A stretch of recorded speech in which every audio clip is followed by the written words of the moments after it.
અમદાવાદમાં અમિત શાહના હસ્તે આજે કુલ 1692 કરોડ રૂપિયાના વિકાસ કામોનું લોકાર્પણ અને ખાતમુહૂર્ત કરવામાં આવ્યું છે, જેમાં કેન્દ્રીય ગૃહ અને સહકારિતા મંત્રી અમિત શાહે સાયન્સ સિટી ખાતે યોજાયેલ સહકારી મહાસંમેલનમાં ભાગ લીધો હતો।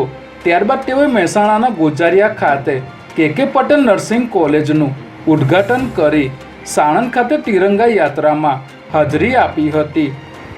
અમદાવાદના 132 ફૂટ રિંગ રોડ પર પલ્લવ જંકશન પર નવનિર્મિત ઓવરબ્રિજનું આજે અમિત શાહના હસ્તે લોકાર્પણ કરવામાં આવ્યું છે, જેના કારણે હવે 1 લાખથી વધુ લોકોને ટ્રાફિકમાંથી મુક્તિ મળશે અને 5 થી 6 મિનિટ બચી જશે।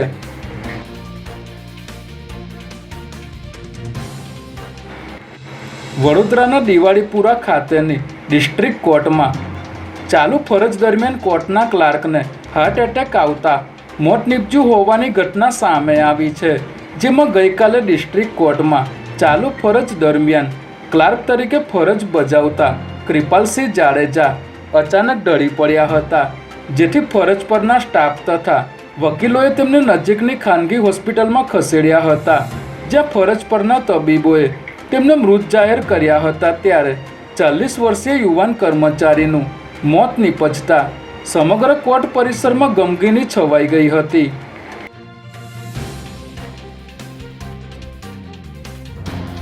જામનગર તાલુકાના કનસુમરા ગામની સાઢિયા પુલ પાસે આવેલી આર્ય એસ્ટેટમાં એક ફેક્ટરી ભાડે રાખીને ડુપ્લિકેટ ઇંગ્લિશ દારૂ બનાવવામાં આવી રહ્યો હતો, ત્યારે એલસીબીની ટીમે દરોડો પાડી 3 આરોપીઓની અટકાયત કરી છે। ઘટના સ્થળેથી પોલીસે ડુપ્લિકેટ ઇંગ્લિશ દારૂ બનાવવા માટેનું સ્પિરિટ, કલર, ખાલી બોટલો, લેબલ તેમજ અન્ય સામગ્રી સહિત 8.25 લાખનો મુદ્દામાલ કબજે કર્યો છે।